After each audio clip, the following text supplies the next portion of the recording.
Hello' student, আজিৰ ভিডিঅ'টোত আমি আলোচনা কৰিবলৈ ওলাইছোঁ যে মেথামেটিক্সত তোমালোকে কেনেকৈ 5 মাৰ্ক পাব পাৰা আৰু যিসকলে আগৰ পৰা পঢ়ি আহিছে ভাল কৰি ইহঁতে কেনেকৈ ভাল নম্বৰ স্ক'ৰ কৰিব পাৰা। তো সেইটো বিষয়ত আমি আলোচনা কৰিম। তো চেনেলটো যদি তোমালোকে প্ৰথমবাৰৰ কাৰণে আহিছা, চেনেলখন ছাবস্ক্ৰাইব কৰি দিবা আৰু কাষত থকা বেল আইকনখন প্ৰেছ কৰি দিবা। ব'লা আমি আমাৰ ভিডিঅ'খন আৰম্ভ কৰোঁ। তো আজিৰ ভিডিঅ'টোত আমি মেথামেটিক্সৰ ইম্পৰ্টেণ্ট চেপ্টাৰবিলাক চাম আৰু কোনটো চেপ্টাৰৰ পৰা কিমান মাৰ্ক আহিব সেইটো বহুত ভাল কৰি চাম।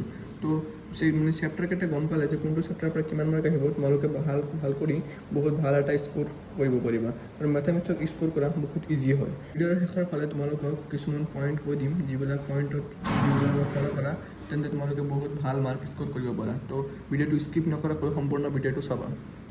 মেথামেটিক্সৰ ফাৰ্ষ্ট চেপ্টাৰ ৰিয়েল নাম্বাৰ, চেপ্টাৰবিলাকৰ ফাৰ্ষ্ট চেপ্টাৰত তোমালোকৰ ইউনিট 1.5ৰ পৰা তোমালোকৰ 5 মাৰ্কছ, তাৰপিছত তোমালোকৰ ইউনিট 2.4ৰ পৰা 8 মাৰ্কছ আহিব, ইউনিট 3.5ৰ পৰা 7 মাৰ্কছ আহিব, তাৰপিছত তোমালোকৰ ইউনিট 4.5ৰ পৰা 6 মাৰ্ক, ইউনিট 5.4ৰ পৰা 6 মাৰ্ক। তো এইবিলাকৰ পৰা বহুত ভাল মাৰ্ক আহিব আৰু তোমালোকৰ থিয়ৰী টোটেল 90 মাৰ্ক আৰু ইণ্টাৰনেল এছেছমেণ্টত আছে তোমালোকৰ 10 মাৰ্কছ। তো টোটেল 100 মাৰ্কছ তোমালোকে কি কৰিব লাগিব, 90 মাৰ্কছৰ লিখিব লাগিব আৰু 10 মাৰ্ক তোমালোকৰ প্ৰেক্টিকেলৰ স্কুলৰ পৰা দি দিব তোমালোকক। তো ষ্টুডেণ্ট ছাত্ৰ-ছাত্ৰীসকল, তোমালোকে মেথামেটিক্সত কি কৰিবা, মেথামেটিক্সত কেনেকৈ 5 মাৰ্ক পাছ কৰিবা বা কেনেকৈ ভাল মাৰ্ক পাবা। মেথামেটিক্সত আমি প্ৰথমতে আলোচনা কৰোঁ, 5 মাৰ্ক কেনেকৈ তোমালোকে পাব পাৰা। 5 মাৰ্ক পাবলৈ হ'লে তোমালোকে কি কৰিবা, তোমালোকে ষ্টেপ মাৰ্কিং ফ'ল' কৰিবা। মেথামেটিক্সত তোমালোকৰ এইবাৰ ষ্টেপ মাৰ্কিং আছে। ষ্টেপ মাৰ্কিংটো মানে কি, তোমালোকে কুৱেশ্যনত যিবিলাক দিয়া থাকে, মান দিয়া থাকে ন, সেই মানবিলাক তোমালোকে যদি বহাই দিয়া তেন্তে তোমালোকে ষ্টেপ মাৰ্কিংটো পাই যাবা। 5 মাৰ্কৰ কুৱেশ্যন থাকিলে তোমালোকে দুটা যদি ষ্টেপ মাৰ্কিং দিয়া, ষ্টেপ মাৰ্কিঙত তোমালোকক ছাপ'জ ধৰা তোমালোকক দিয়া আছে যে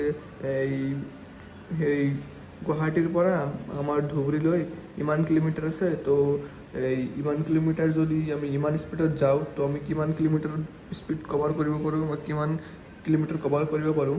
তোমালোকে ইয়াতে যিবিলাক মান দিয়া আছে, ইমান কিলোমিটাৰ ইমান স্পীড, তো সেইবিলাক যদি কিবা কৰি বহাই দিয়া ছাপ'জ, তো বহাই দিলে তোমালোকে কিন্তু ষ্টেপ মাৰ্কিংটো পাই যাবা। অকল ষ্টুডেণ্টে কেনেকৈ পাছ কৰিম বুলি ভাবি আছা, তোমালোকে এইটো বহুত ভাল কৰি ফ'ল' কৰিবা। কোনো এটা কুৱেশ্যন এৰি থৈ নাহিবা, বাদ দি থৈ নাহিবা। তোমালোকে কি কৰিবা, কুৱেশ্যনত যি মানবোৰ আছে, এনেই মানবোৰ বহাই দি থৈ আহিবা। ভাল কৰি চিৰিয়েলি মানবোৰ বহাই দি থৈ আহিবা।